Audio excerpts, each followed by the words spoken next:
유쾌상쾌 통쾌 정치 토크쇼 정치 인싸 소개부터 가겠습니다. 더불어민주당 장경태 의원, 국민의힘 김병민 전 최고위원, 개혁신당의 이준석 당선인, 그리고 박지훈 변호사 나오셨습니다. 안녕하세요. 네, 안녕하세요. 네, 그리고 저는 아나운서 이선영입니다. 자, 먼저 박지훈 변호사님은 정치 인싸는 처음이시죠? 예전에 하여튼 코로나 때 한번 잠깐 나왔던 적이 있고 아주 그래요? 오랜만에 우리 이선영 아나운서 맡고는 처음 왔습니다. 아, 그렇군요. 네. 그러니까 저도 사실은 연예인 보는 것 같아요. 연예인이라뇨? 사실 이 패널 자리에 모실 분이 아닌데. 아닙니다. 네. 제가 너무 즐겨보는 애청하는 정치 인사 너무 재밌게 보고 있습니다. 아, 그러니까 주말에 네. 정치 뭔가 정리할 때 정치 인사 보면 정리가 되는 것 같아서 그렇죠. 주말에는 또 정치 인싸밖에 없죠. 너무 좋습니다. 네. 예. 아니 사실 정치 인싸가 변방이 아닌 뭐 정치 중심에 서고 싶은 뭐 이런 멘트로 시작을 하곤 네. 했거든요. 혹시 박 변호사님께서도 이 정치의 어떤 중심부에 실제로 가고 싶은 그런 이 꿈이 정치 인사 있으십니까? 출신들이 다 잘 돼요. 정치로 다 갔어요. 네. 예전에 뭐. 박준 변호사도 미래한국당에서 비례영입위원회 왜 그러세요? 네, 훅 들어오네. 저는 이런 생각이 듭니다. 가수가 있잖아요. 네. 노래를 좋아한다고 가수가 되는 게 아니더라고요. 노래를 즐기고 좋아한다고 가수가 되는 게 아니고 네. 저는 그걸 바라보고 있고 어. 그걸 평가한다는 말은 조금 어폐가 있지만 보는 게 더 즐거운 사람 같아요. 그래서 저는 정치 생각 지금 앞으로도 거의 없을 것 같은데 이렇게 다 친하고 그러니까 뭐 여당이든 야당이든 뭐 자든 우든 그 사람들을 보고 그게 또 정치인들을 보는 게 정치잖아요. 옆에서 보는 게 저는 더 즐겁다 생각이 듭니다. 알겠습니다. 뭐 지금 맞은편에 이준석 당선인도 저희 정치 인싸 출신이세요. 그래서 출신의 당대표 당선인 된 거죠. 그러니까요. 이렇게 쭉 갈 수도 있는 거거든요. 한번 지켜보도록 하겠습니다. 일단 광고 듣고 오죠.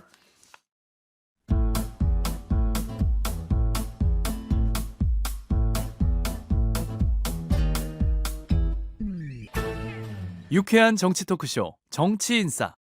네, 여러분의 정치인싸와 함께하고 계십니다. 일요일 방송 첫 이야기는 윤석열 대통령의 탈당설 이야기부터 들어가 보겠습니다. 그러니까 뭐 지금 국민의힘에서 탈당한다 만다 하는 이야기가 뭐 여러분들이 나오고 있는데 윤석열 대통령의 탈당설 좀 어떻게 정리를 해야 되는 건가요? 지금 여쭤볼 분이 김병민 전 최고밖에 없네요. 저도 내용은 모릅니다만 시적으로 조금 지나간 뉴스라고 생각해요. 아, 좀 지나간 뉴스다. 한때 언론에서 한동훈 위원장이 전당대회 출마하냐 마냐 이게 이제 한참 뜨거운 쟁점이 됐고 지금 뭐 윤한 갈등 이렇게 얘기 나왔던 것처럼 한동훈 위원장 당대표 되면 용산서 싫어하는 거 아니야? 라는 분위기들이 형성되면서 친윤계라고 대비되는 이 인터뷰의 언론 보도가 이제 화근이 된 거죠.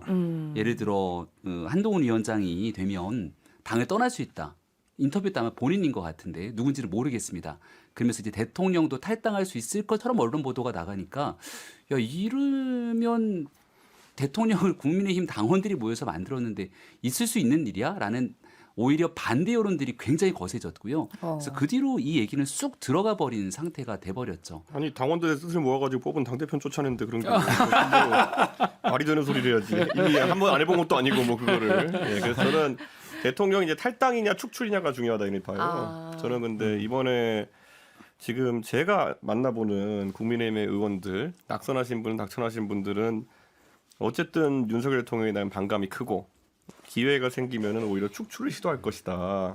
그래서 대통령실에서는 니네가 쫓아내는 게 아니라 우리가 나갈 수도 있다를 흘리고 있는 상황이 아닌가라고 이렇게 저는 봅니다. 그러니까 전당대회 사전 정지 작업이라 보는데요. 그러니까 어찌됐건 한동훈 전 비대위원장은 이 차기 당대표 유력한 상수죠.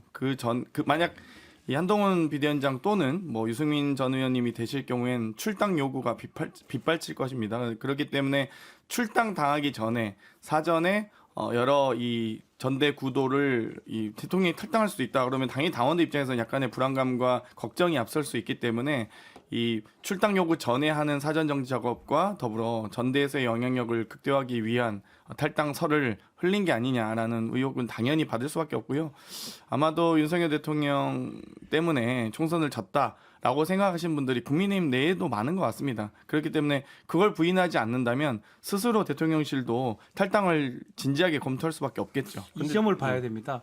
만약에 이게 탈당설 같은 게 없는데 이런 얘기가 나왔다 그러면 대통령실에서 가만히 안 있었을 거예요. 뭔 소리냐. 대통령 관계자를 통해서 하든 공식적으로 하든 비공식적으로 하든 얘기를 했을 건데 이 설이 나오는데도 별다른 어떤 아니라는 얘기라든지 기다라는 얘기라든지 별다른 크게 뭐 공식적인 것들은 안 보이거든요. 그런 걸 봤을 때는 진원지가 어디든지 간에 그럴 가능성은 앞으로 전당대 결과나 전당대 진행 상황에 따라서 충분히 가능하다고 보고 있기 때문에 더 이상은 얘기하고 있지 않은 게 아닌가. 지금은 알 수 없죠. 그렇죠. 만약에 좀 한동훈 위원장 측에서 이걸 냈다고 하더라도 어쨌든 간에 한동훈 위원장이 부각이 되면 상당히 곤란한 상황이 될 거니까 탈당세 나오는 것 같습니다. 탈당 협박과 별개로 탈당을 할 수 있느냐는 약간 다른 게 탈당을 감행하려 그러면은 안전 보장이 있어야 돼요. 그렇죠. 그러니까 예를 들어 뭐 장경태 최고위원 같은 민주당의 유력 정치인이 만약에 탈당하시면 저희가 탄핵은 하지 않겠습니다. 뭐 이런 안전 보장을 문서화해서 준다든지 이런 게 아닌 이상 나가면 탄핵이죠. 뭐 그냥 아무 이유 없이 걸어 나갔다가 그러니까 사실 탈당 협박까지만 가고 그렇죠. 감행하려면은 안전 보장을 받든지 아니면 탈당해서 민주당이 입당하든지 이렇게 해야 되는 겁니다.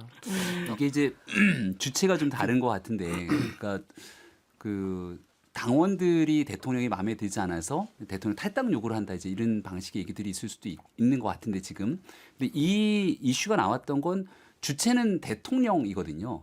그러니까 과거에 전당대회를 치렀던 지난해를 돌아봤을 때 심평 변호사가 나와서 안철수 후보가 당대표가 되면 대통령 탈당할 수도 있다 이런 식의 메시지를 나가면서 오히려 약간 전당대회판에 겁박하는 것 아니냐 이런 이슈들이 커지지 않았습니까?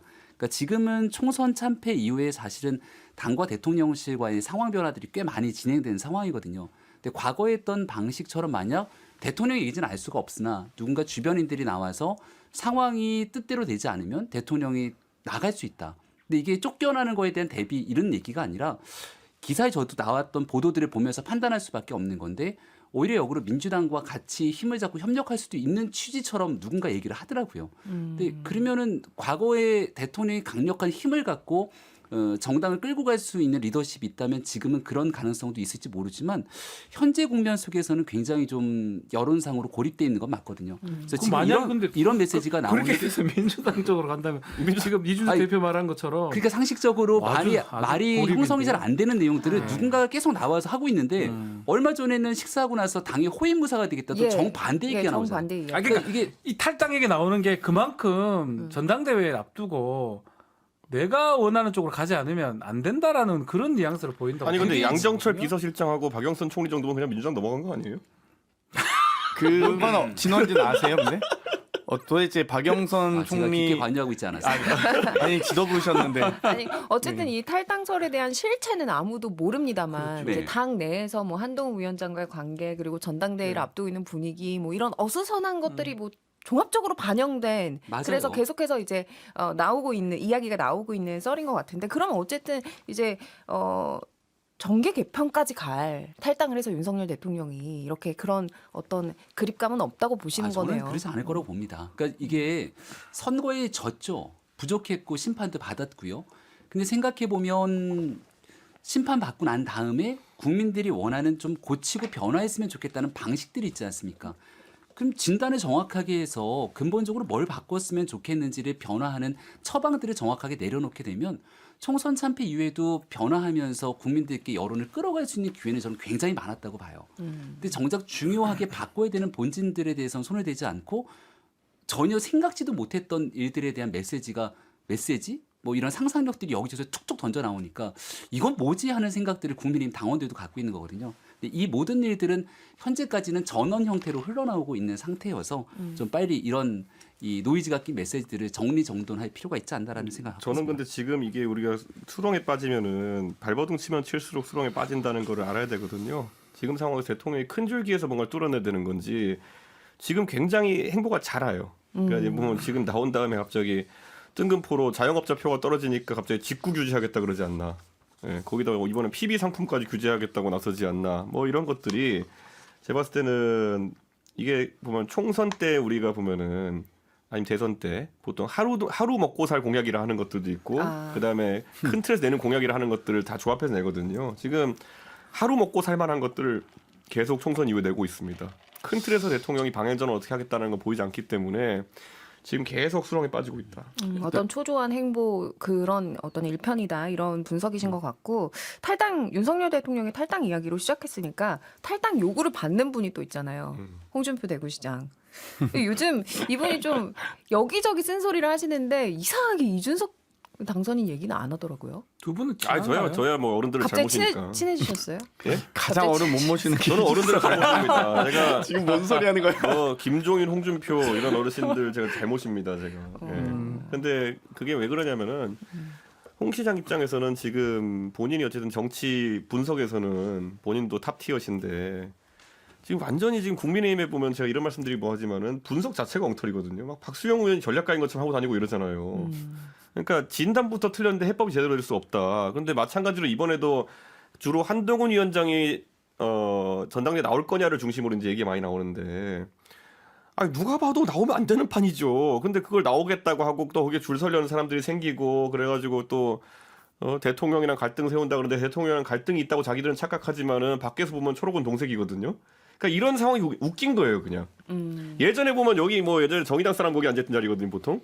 김준호 변호사요? 아니 뭐 아니고도 신장식 그 변호사도 있었고 했는데 네, 네. 정의당 사람들은 나오면은 자기들이 얼마나 민주당과 다른지, 얼마나 진보당과 다른지를 열심히 설명해요. 그런데 정말 보면서 아무 관심 없어요.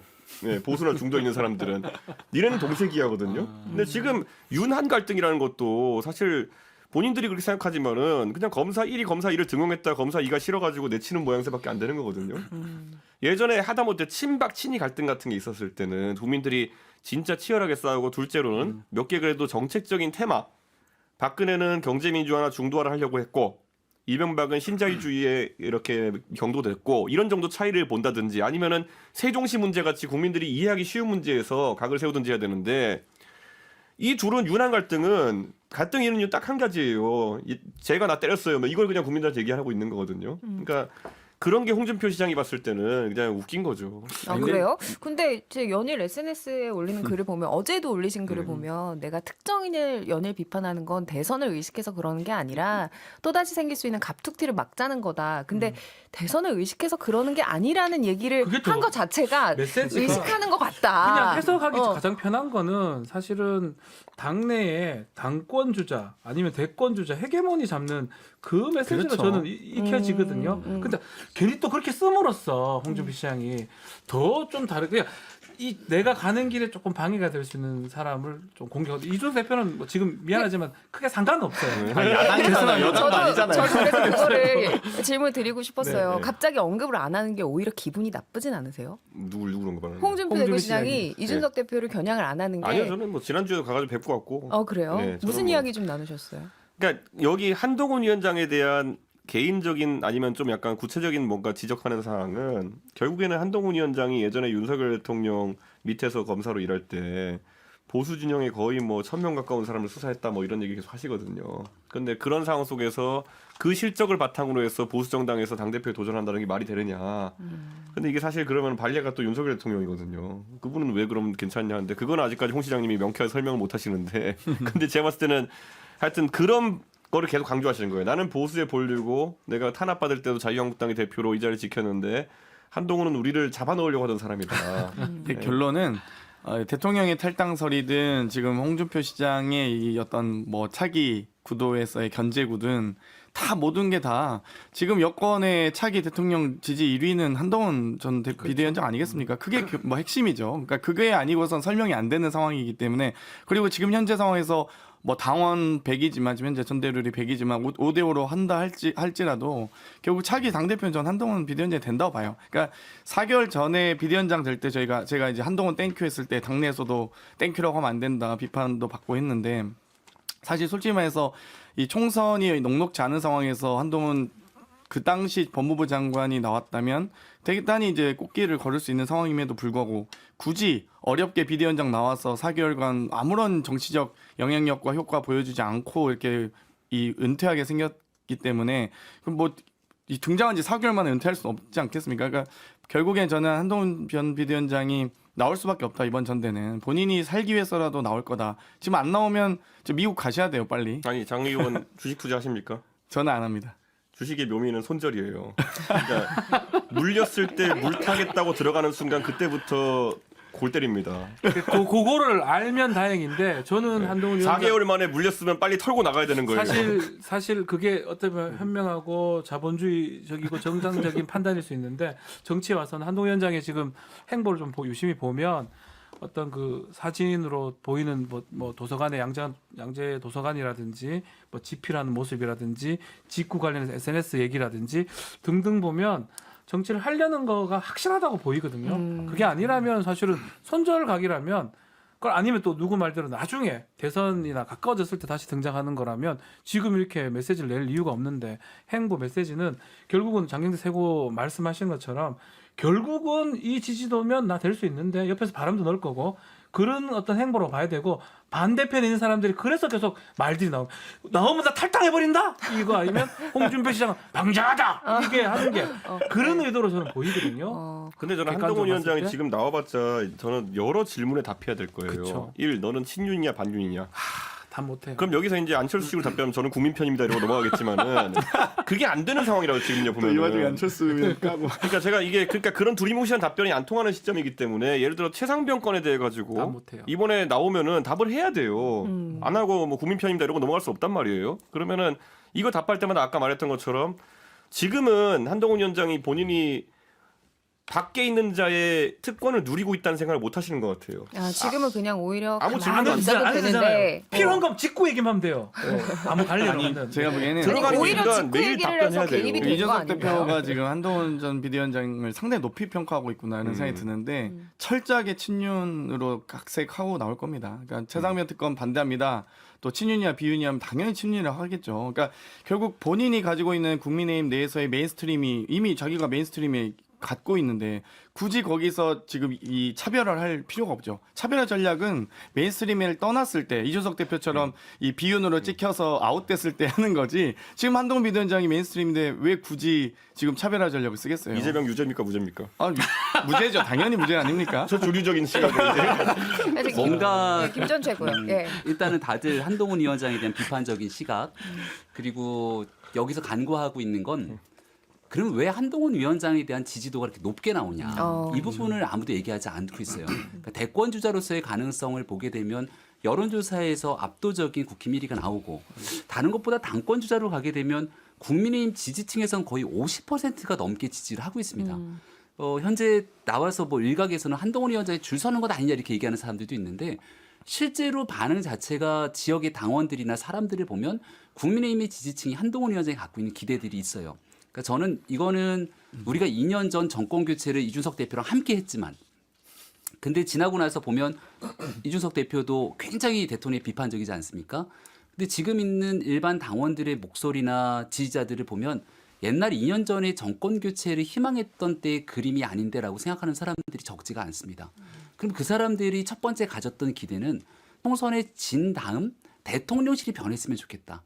아니면 과거 4년 전 총선 참패 뒤에 김종인 비상대책위원회를 띄우면서 대대적인 혁신과 변화를 가져왔던 것처럼 국민의힘이 변했으면 좋겠다. 이런 기대를 갖고 있는데 총선이 끝나고 지금 한 달도 훌쩍 넘었지만 국민의힘은 뭐 하고 있는지 잘 모르겠고 대통령실의 변화 과정에서는 변화가 없을 것 같다라는 생각을 갖고 있는 사람들이 하나둘씩 늘어납니다.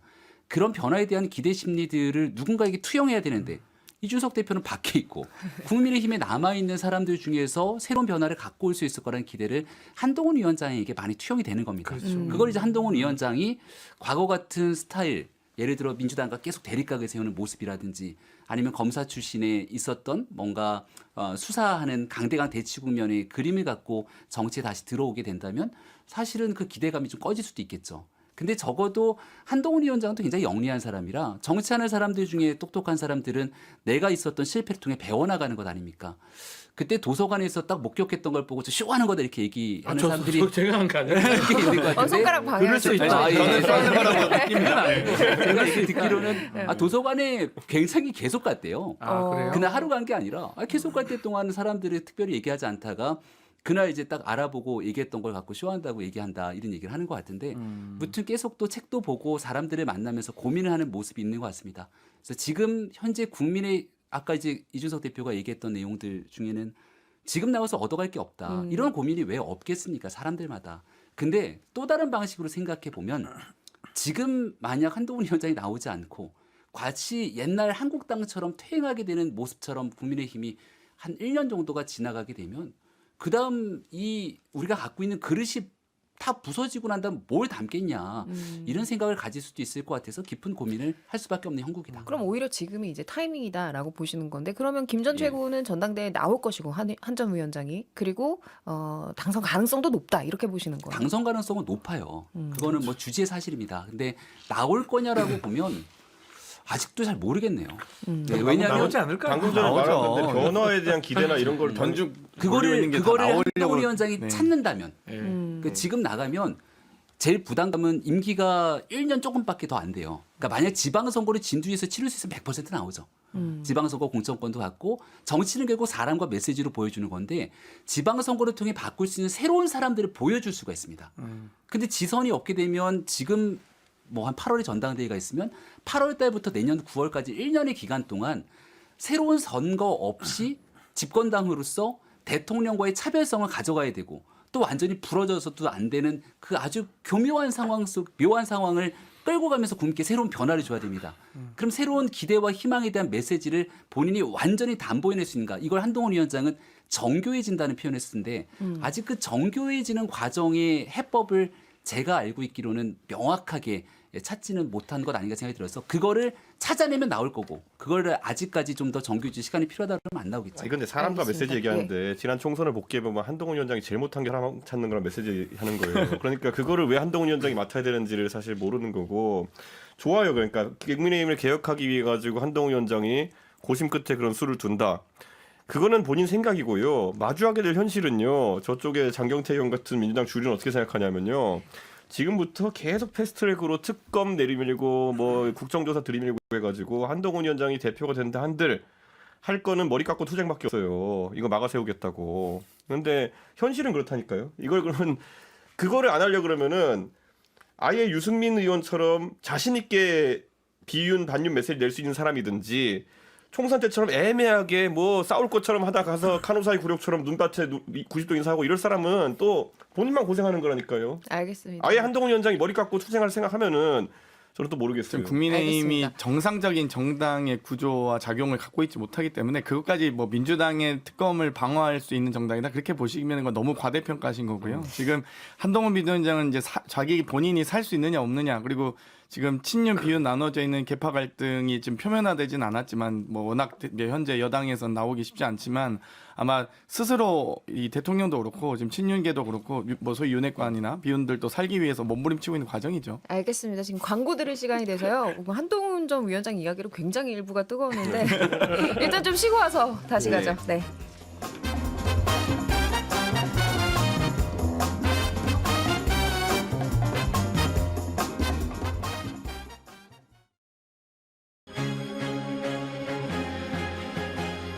지금 여러분께서는 6회, 상쾌, 통쾌한 정치 토크쇼 정치 인싸를 듣고 계십니다.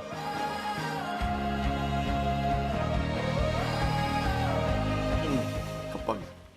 네, 정치인사 2부 출발해 보도록 하겠습니다. 1부에서 한참 한동훈 전 위원장이 전대 출마 여부 또 성공 여부에 대해서 이야기를 나눴는데요. 이준석 당선인이 오랜만에 나오셨으니까 네. 좀 장기적으로 봤을 때 한 전 위원장이 자신의 정치적 어떤 경쟁 상대다 이렇게 보고 계시는 거죠? 자꾸 이제 그걸 자꾸 누가 한동훈 위원장이 젊다고 주입해서 그런데 저랑 동갑이에요. 아 그래요? 그러니까 그렇게 많이 차이 그게 나요? 전형적인 국민의힘 발상인 게 막 그 국민의힘의 아저씨들하고 얘기해 보잖아요. 네. 그러면은 야 막 희룡이 젊잖아 막 이러고 이래요. 근데 한갑 넘었어요. 근데 이제 그런 게 지금 그러니까 그 국민의힘식 젊음이고요. 아. 저랑은 띠동갑입니다. 알겠습니다. 네. 그래서 경쟁 상대로 안 보신다는 거예요? 세대가 다르죠. 아 세대가 그러니까 다르다. 제가 이제 그 중간에 있는 입장에서 저는 한동훈 위원장과 가까운데 나이가 그리고 저도 그렇게 생각했거든요. 한동훈 위원장이 매우 젊은 정치 아닌가 가만 보면 이렇게 차이가 나는데 같은 어떤 그걸로 두기에는 세대가 또 시대가 이렇게 많이 변하기 때문에 영 다른 것 같기도 아니 합니다. 거긴 서태지 좋아하는 세대고 네. 뭐 우리 누구 서태지 세대 좋아하세요 아니에요? 그러면? 그러니까 그거는 당신이 직접 줬다는 거예요. 저는 H.O.T 좋아했는데요. 우리는 H.O.T, 아, 제키, 그래요? 핑클이었지. 저는 신화창조였어요. 아무튼 이건 좀 예, 벗어난 신화창조. 얘기고 한정환 위원장 얘기 나눈 김에 이제 네. 직구 공방 한번 얘기 넘어가 볼게요. 그러니까 이 직구 공방이 뭐 정책에 대한 이야기도 이야기지만 여기에 이제 스피커를 킨 어떤 주자들이 다 이제 여권의 유력한 대선 주자들 아니냐. 뭐 라인업이요. 유승민, 한동훈, 나경원, 오세훈, 안철수 굉장히 뭐 정말 쟁쟁한 분들인데 네. 요 판을 좀 어떻게 지켜보셨어요? 요거를 왜 이렇게 많이 참전을 하느냐는 저는 이렇게 보거든요. 대비되는 주제는 사실 최상병 특검이나 특검 국면입니다. 예. 그 국면에 뛰어들기에는 여권의 인사들이 부담스러운 거예요. 아. 여기에 대한 정확한 자기의 뜻을 밝히기에는 그렇지만 직구 부분은 남녀노소 뭐 누구든지 관심을 갖고 있는 거고 민생에게 가장 관계되는 부분으로 보이거든요. 그래서 여기 찬반을 반드시 얘기하더라도 본인 입장에서 큰 문제가 없다고 보기 때문에 오세훈 시장은 오세훈 시장대로 또 유승민 전 의원이라든지 다 지금 끼어든 것 같아요. 그러다 보니까 한동훈 위원장도 끼어든 상황이고 그러니까 주제가 딱 끼어들기 좋은 주제다. 얘기하기 좋은 주제다. 그렇게 보입니다. 다른 이게 분들은 각자의 입장이 좀 다르게 다 끼어들었죠. 예, 예. 한동훈 위원장은 본인이 이제 진짜 직구를 많이 한대요. 직구를 하다가 이렇게 확 한 거죠. 이 뭐지 하고. 그래서 이제 소비자의 선택권 관련된 내용들이 집중해갖고 한동훈 위원장은 여기 참전한 거고 그 다음에 나왔던 건 고령 운전자에 대한 이 제한 문제 역시 마찬가지로 국민의 선택권을 제한하는 과정이 좀 정교해야 된다라는 본인의 메시지를 듣고 싶었던 거고 오세훈 시장은 이 문제가 터지기 전부터 이 직구에 대한 안전성에 관련된 문제에 대해 서울시가 일을 좀 해왔던 것 같습니다. 그리고 이 문제가 끝나고 나서 금요일자였던 것 같은데도 서울시 이 소비자의 그 국민 해외 직구의 안전성 문제에 대한 일을 계속 꾸준하게 해나가기 위한 노력을 하고 있거든요. 그러니까 단체장으로 이 문제는 내가 오래전부터 해왔던 일이라서 선택권의 제한도 필요하지만 그러니까 선택권의 제한이 필요할 때는 정교하고 굉장히 좀 고민해야 되지만 이 국민 안전성에 관련된 문제를 간과해서는 안 된다. 여기에 대한 내용을 복합적으로 고민해야 된다는 본인의 메시지를 내고 싶었던 거고 유승민 의원이야 일단 윤 정부가 뭔가 이렇게 딱 비트를 하고 있으면 거기를 가장 강력하고 매섭게 치는 기회를 보다 확 들어오는 이어져 왔으니까 거다. 쭉 들어온 거고 그 정도 수준에서 각자가 가져가야 될 부분들을 이 직구 논란에 참전했다 생각합니다. 근데 김 전 최고가 이제 짚어주신 거는 한동훈 위원장 같은 경우 전적으로 이제 소비자의 입장에서 그리고 오세훈 시장 같은 경우에는 행정가의 입장에서 입장을 냈다라고 보시는 건데 거기서 더 나아가서 이건 정말 이 여권의 어떤 차기 대선 주자들의 피가 안 보이는 혈투였다. 이렇게 해석을 하는 분들도 있거든요. 이게 하태경 의원이 책을 쓰셨는데 책 이름이 여의도 레카예요. 이게 그게 뭐냐면 이제 레카라는 게 사실 표현이 지금 저 저격하신 거예요? 아니 그러니까 견인차 이거 하시는 분들이 사건 현장이 발생하면 어디든 나타나신다 이런 것 때문에 하는 거잖아요. 그쪽 레카. 레카. 언론을 겨냥하신 게 아니고. 네. 그 여의도 그런데 이슈를 이렇게 추종해가지고 정치하는 스타일로는 하태경 의원을 따라잡을 수가 없어요. 진짜 사건 터지면은 2시간 내에 나타나거든요. 근데 이거를 만약 한동훈 위원장이 하겠다고 생각한 거면요, 이거 하기 되게 힘듭니다. 네, 이걸 그러니까 정치에서 어느 정도 초기에 관심을 끌고 이제 그걸 그 지지세를 만들기 위해 가지고 레카 정치를 할 수는 있는데요. 한동훈 위원장은 굵은 것들을 지금 선보여야 될 때가 됐거든요. 예를 들어 경제관, 예를 들어 교육관 이런 것들이 이제 나와야 되는 것인데 그걸 포기하고 이 전쟁으로 뛰어든다는 거는 사실 좀 이해가 되지 않는다. 좀 이런 생각입니다. 전 또 여기서 한덕수 국무총리를 비판할 수밖에 없는데 사실 왜 그분을 이 갑자기 국정현안 회의에서 이 해외 직구에 대한 충분한 논의 없이 80종에 대한 금지부터 발표하니까 이 찬반 불필요한 찬반이 생기는 거거든요. 그러니까 사실 금지한다 한들 정부에서 금지한다 한들 해외 판매자 인증을 강제할 수도 없고요. 또 직구 물품에 대한 전수조사가 불가능하기 때문에 실효성이 없는 대책이에요. 그리고 여러 가지 뭐 한동훈 장관 얘기하듯이 소비자의 선택권이나 이익을 침해할 수 있기 때문에 이거는 여러 가지 가격 폭등이라든지 이 시장 물가와 관련된 것들을 종합적으로 검토해야 되거든요. 근데 경제적 검토 없이 한덕수 국무총리가 그리고 여러 가지 이 현안에 대한 충분한 토론 없이 툭 던지듯이 해버리니까 아니 당연히 여기에 대해서 실효성도 없고 선택권도 제한되고 그럼 당연히 반대가 많을 수밖에 없죠. 그러니까 이 갑론을박 이 과정이 없었다 너무 금지로 하기에는 충분한 좀 논의가 필요한 문제였는데 너무 한덕수 국무총리가 갑자기 인천공항 세관 가가지고 그냥 툭 던졌죠. 그게 전 더 문제라고 봐요. 그래서 민주당이 만약에 이 문제를 더 적극적으로 먼저 메시지를 치고 나오고 민주당이 막 정부를 공격합니다. 그래서 윤석열 정부가 항복하듯이 메시지가 나왔으면 모양이 굉장히 우스웠겠죠. 근데 지금 나오는 뉴스는 직구 금지 결정이 좀 잘못됐잖아요. 그래서 정부도 고개를 숙였는데 여기에 대해서 국민들의 눈높이를 인지하면서 물러난 것도 있지만 국민의힘에 있는 대권주자나 당권주자들이 나와서 각자의 목소리를 내고 이 내용들에 따라서 한 발 물러선 것처럼 비춰지기 때문에 저는 오히려 이 사람들이 여의도 레카처럼 끌고 나와 이슈를 그냥 끌고 갔기보다는 오히려 민주당보다 한 발 앞서서 움직였다. 그리고 이걸 앞으로는 정부가 먼저 움직이는 것보다 당이 국민들 눈높이에 맞춰서 정부 정책들을 좀 견인해 갈 수 있는 하나의 신호탄이다라고도 생각합니다. 옛날에 그런 거 하던 당대표가 있었어요. 네, 아니, 혹시 잊었나 본데 옛날에 민주당보다 앞서가지고 정부가 잘못하는 것들을 지적하던 당대표가 있었어요. 이슈를 주도했던 이모 당대표가 있었죠. 아니 얘기가 나왔으니까 좀 더 들어가 볼까요? 그러니까 정책 혼선 얘기가 계속 나오고 있잖아요. 뭐 직구 문제도 그렇고 말씀해주신 고령자 뭐 운전 문제도 그렇고 내놨다가 아니다 싶으면 다시 이제 수거해 가고 정책을 이런 모습들이 좀 국민들에게는 여러 가지로 비판의 요소가 그러니까 김병민 있게 가는 것 같아요. 최고님 말씀은 결국은 그런 어떤 정책 미스라고 볼 수 있는 거를 갖고 대권 주자나 뭐 당권 주자들이 얘기를 함으로써 그런 부분도 일면이 있을 수도 있지만 국민들이 바라보는 거는 정책의 일관성이나 이런 부분이거든요. 보고가 되지 않았다라는 게 상당히 잘못된 거예요. 그 책임을 안 되면 사실 책임의 근원지는 대통령실이 돼야 되는데 책임을 묻겠다 부처에 이런 뉘앙스로 들리거든요. 그러니까 해명 과정에서 뭐 그렇죠. 직구 해명 과정에서 대통령에게 직접 보고가 된 건 매우- 아니었기 때문에 몰랐다라는 게 더 문제였다. 매우 납득하기가 좀 어렵고 그 납득을 한다 하더라도 앞으로도 계속 이런 게 반복될 가능성이 뭐 우리 계속 영유아 보육 문제도 그랬었고 69시간 문제도 그랬었고 비슷한 일들이 계속 반복되고 있기 때문에 이번에는 잘 막았다고 할 수 있지만 국민들의 정책에 대한 신뢰가 지금 계속 바닥을 향하지 않을까 그런 두려움이 있어요. 사실 이 건에 대해서는 예를 들면 산자부에서 충분히 검토를 해서 산자부 차관 정도가 국정현안 대책회의에 대한 주요 요지 설명하면서 여러 가지 캐시 인증을 받지 않은 좀 안전상의 문제가 있는 것들을 좀 종합적으로 검토하겠습니다. 약간 이 정도 발표했으면 뭐 여러 토론도 있고 정치인들 토론이나 이 당 차원에서 토론이 있을 수 있으나 국무총리가 대통령에게 보고되지 않은 사안을 산자부에서 충분히 검토되진지도 모르겠는데 이걸 갑툭 발표한다?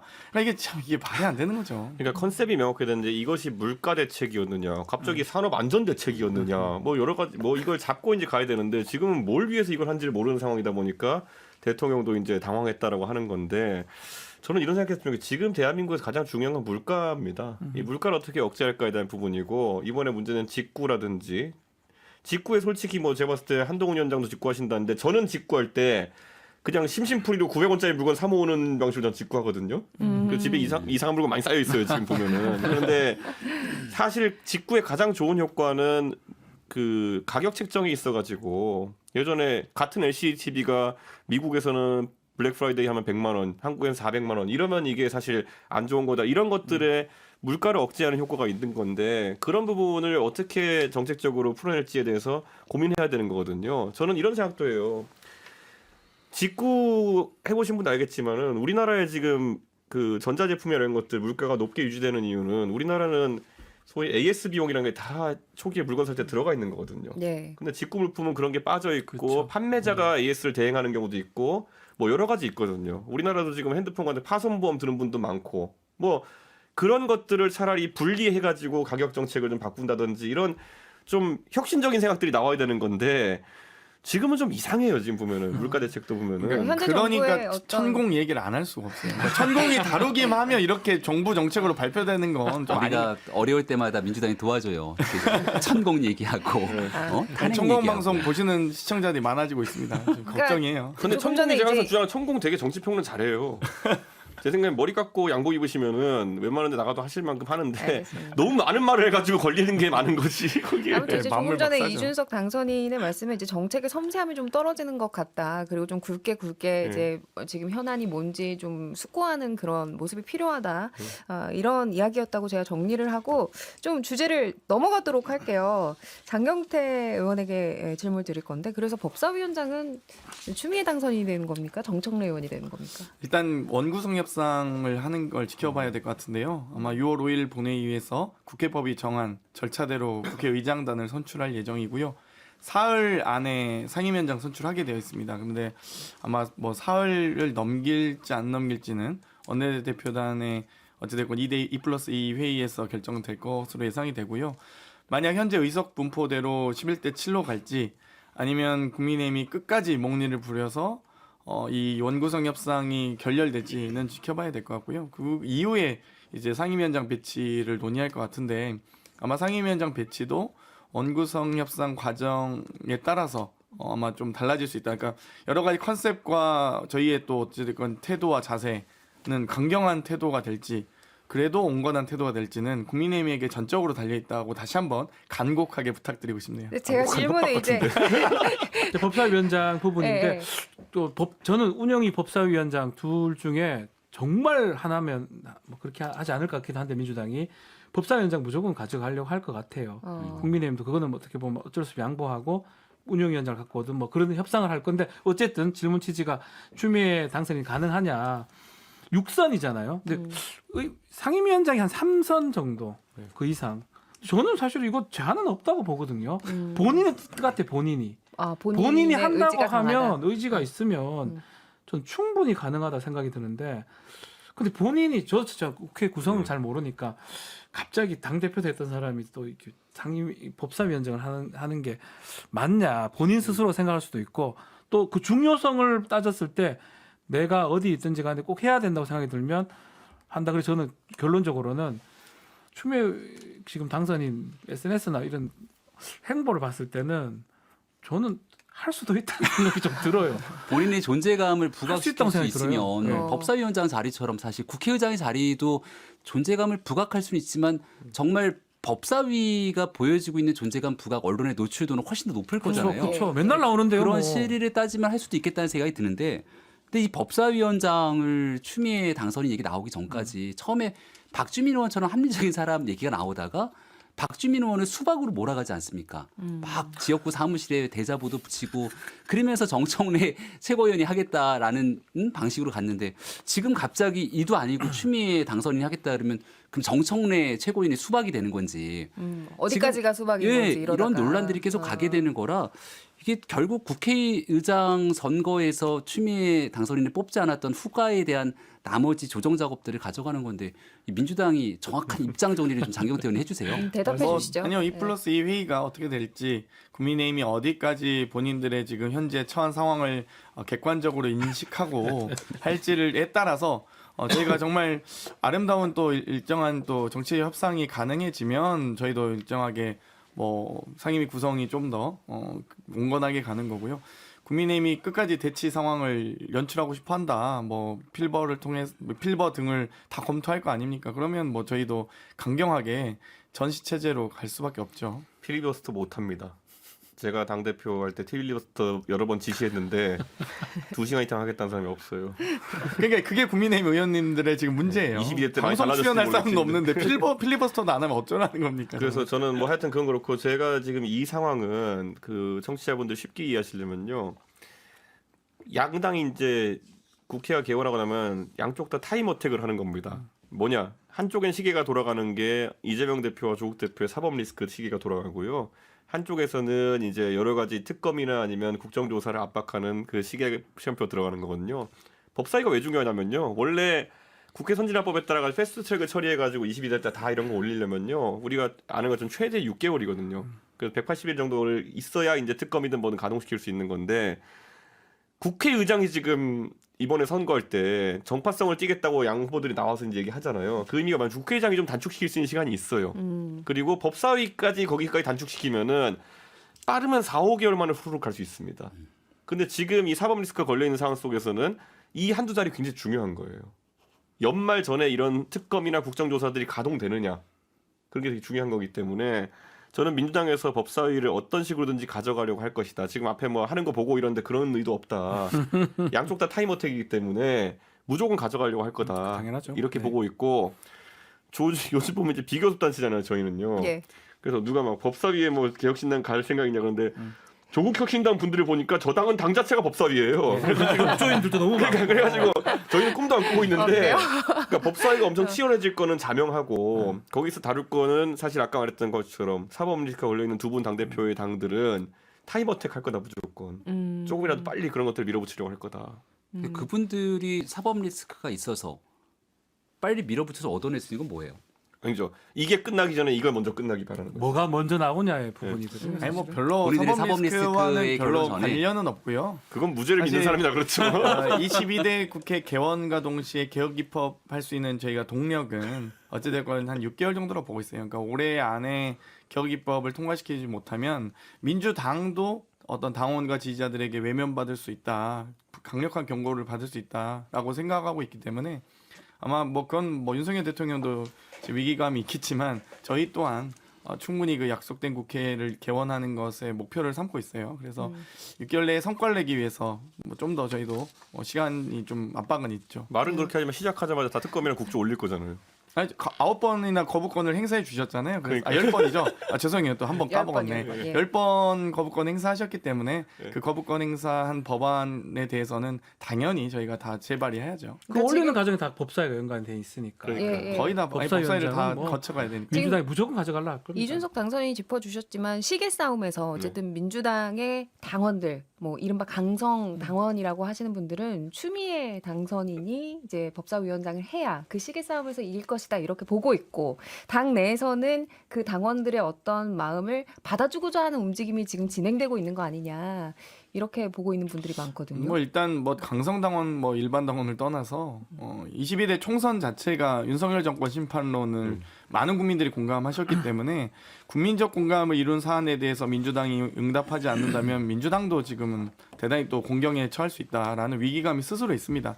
많은 국민들께서 지지해 주셨고 많은 의석을 확보한 만큼 관련된 윤석열 정권 심판과 관련된 또 진실 규명과 재발 방지, 책임자 처벌과 관련된 여러 가지 특검에 대해서는 저희가 앞으로 강력하게 추진해야 된다라는 의지는 다 가지고 있습니다. 근데 지금 이준석 대표가 얘기했던 것처럼 민주당이 공세를 취하고 있는 많은 일들이 결국은 저 이재명 대표 또 조국혁신당 대표의 사법 리스크 해지용처럼 정권에 대한 정치 공세, 정권 심판을 더 가속화시킨다는 거잖아요.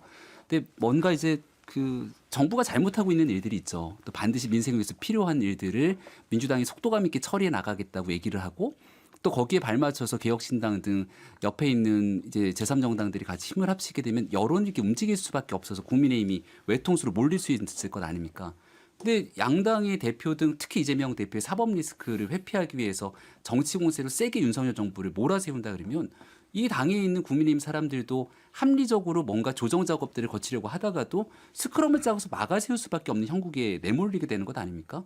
그러니까 저는 이 민주당에서 특히 추미애 당선인 같은 인사가 법사위원장을 맡고 강공 드라이브로 막 밀어붙이면서 국민의 상식보다는 오히려 자당의 이득을 위해서 몰아붙이게 되는 형국이 연출되게 되면 국민들이 원하는 22대 국회 모습과는 좀 괴리되는 상태로 계속 이어질 수 있지 않을까라는 생각이 조금 듭니다. 저는 조금 뭐 맞지만 조금 달리 보는 게 그 법사위원장이 이제 이재명 조국 그 리스크로 표현하셨으니까 관여할 수는 없습니다. 그건 재판 지금 상황이고 만약에 법사위원장이 이제 추미애 당선자가 된다 그러면 특검이죠 결국은 법안에 이제 포인트가 맞춰진다고 봐야 되거든요.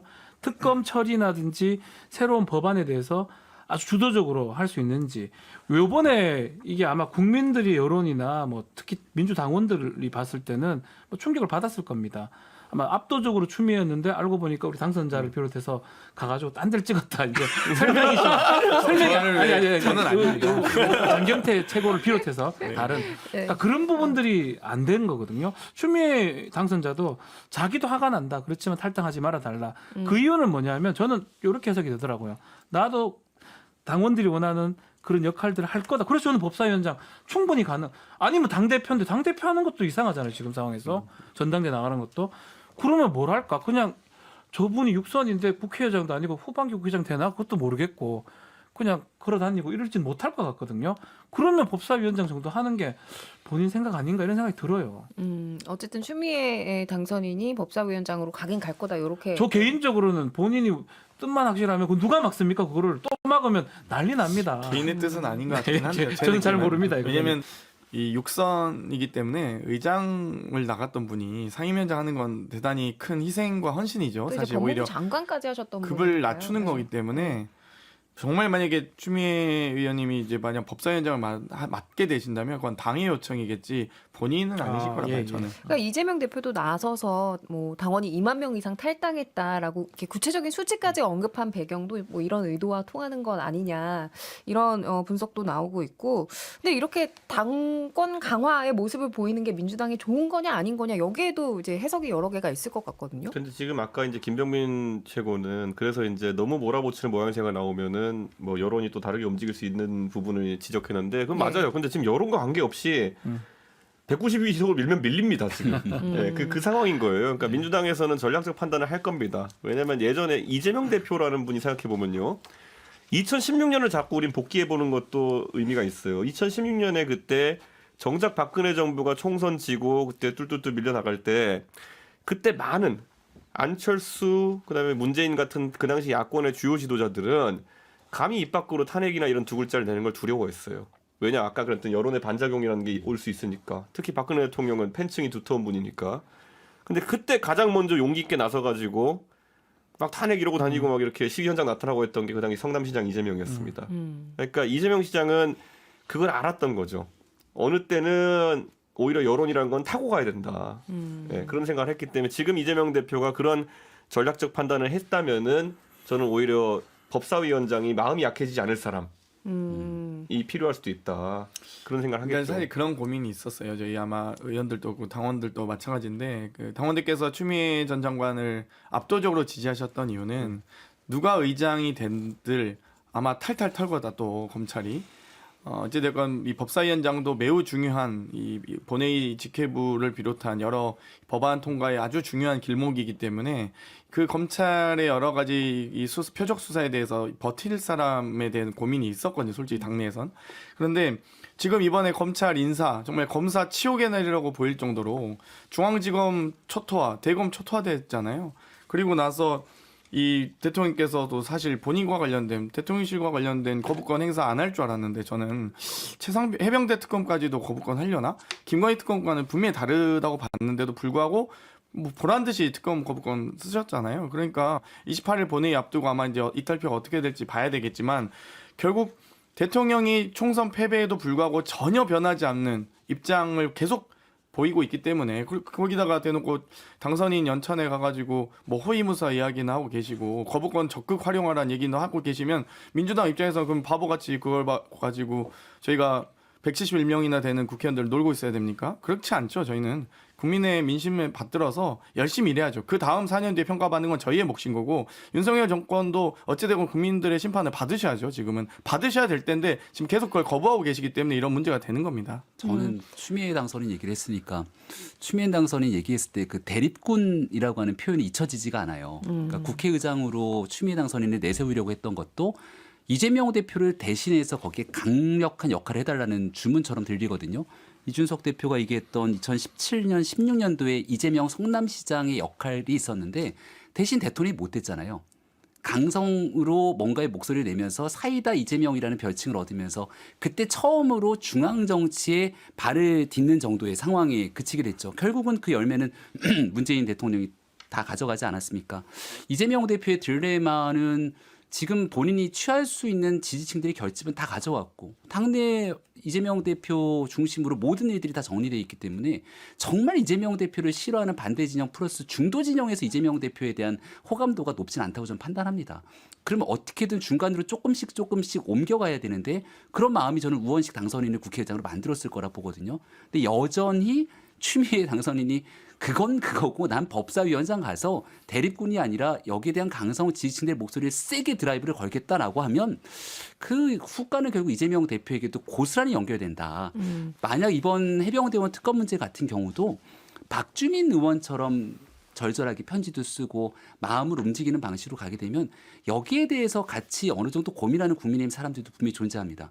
근데 그런 방식이 아니라 그냥 막 밀어붙이면서 여기에 대한 대통령 탄핵 열차 이런 언급까지 진행되는 과정으로 가면 티익스프레스는 티 이준석 익스프레스. 당선인이 그거는 말씀하신 저희가 거죠. 공식적으로 이야기한 적은 없어요. 단행 열차는 그러니까 해병대원 특검 문제가 아니라 예. 그 민주당이 최고위에서 그런 얘기들이 나오지 않습니까? 근데 그런 방식으로 부딪히게 되면 오히려 이 중간 진영에 있는 사람들의 마음에서 이 민주당이 더 이재명 대표를 곤혹스럽게 만들 수도 그러니까 있다는 지금 생각을 하고 김 전 있습니다. 최고가 짚어주신 이 부분, 그래서 민주당이 당권 강화를 어디까지 가져갈 것이냐, 이게 민주당의 이 당선인 워크숍에서도 뜨거운 주제였다고 하더라고요. 뭐 워낙 많은 주제를 이야기해서 뭐 당원권 강화에 대한 측면에 대해서 논쟁은 없었고요. 당원권은 강화해야 된다. 결국 기본적으로 이 권한을 소수가 독점하면 권력이 되고 다수가 누리면 권리가 되는 거잖아요. 권력을 집중해야 된다는 의견보다는 당연히 권리가 다양해지고 풍부해졌으면 좋겠다라는 의견에 반대할 민주당 의원은 없다고 보고요. 다만 이제 그 실천하는 방안에 대해서 또 국회를 열어가는 과정에 대해서 당원들의 의사를 얼만큼 반영할 거냐, 뭐 어떤 비중으로 반영할 거냐 정도의 아주 세심한 차이는 있다고 봅니다. 근데 뭐 경론을 벌이거나 설전을 벌이거나 그런 건 없었는데 자꾸 기사가 그렇게 부추긴 측면이 있는 것 같아요. 장 의원은 개인적으로 어느 정도가 적정하다고 보세요? 뭐 여러 어떤 사안에 대해서 당원권 비율에 대해서. 뭐 어떤 비율, 워낙 많은 비율이 있어서요. 그러니까 전대 뭐 비율도 있고 시도당 위원장 최근 비율도 이제 있고 언론에서 많이 나오는 국회의장 원내대표 얘기는 비율도 뭐 있고요. 네. 원내대표 경선이라든지 국회의장 뭐 선출하는 과정에서 권리당원 의견은 뭐 10% 반영하자, 뭐 몇 프로 반영하자, 뭐 저는 이런 세부적인 논의가 있었잖아요. 제가 총학생장할 시절에 총장 선출 과정에서 학생투표권 반영해달라고 운동을 했었거든요. 그래서 실제로 20% 정도 반영이 됐기 때문에 저는 당원들의 의견을 당연히 20% 정도는 반영했으면 좋겠습니다. 근데 이제 국회의장 뭐 이런 경우에는 이게 국회직이잖아요. 그래서 당원의 의사를 반영하는 게 적절하냐 이런 비판도 국회의원도 국회직이지만 당원들의 의사를 50%나 반영하고 있죠. 마찬가지로 국회의장 혹은 원내대표 또한 국회의원 중에 한 사람이거든요. 그렇기 때문에 꼭 이 대의민주주의의 여러 가지 대의성을 강화하는 측면도 있겠지만 어찌되건 직접민주주의를 실현하기 위한 또 당원들이 스스로 선택할 수 있는 권리를 일부 반영하는 것 자체가 지금 당원들이 국회의장 하겠다, 당원들이 원내대표 하겠다고 주장하시는 게 아니기 때문에 결국 피선거권은 국회의원들에게 한정한다 할지라도 당원들의 의사를 일부 반영해달라는 의견까지 매몰차게 저희가 거절할 이유가 없다라고 생각합니다. 이 독일에 제가 지금 보니까 3인당이 지금 집권을 하고 있는데 당원 수가 38만 명이거든요.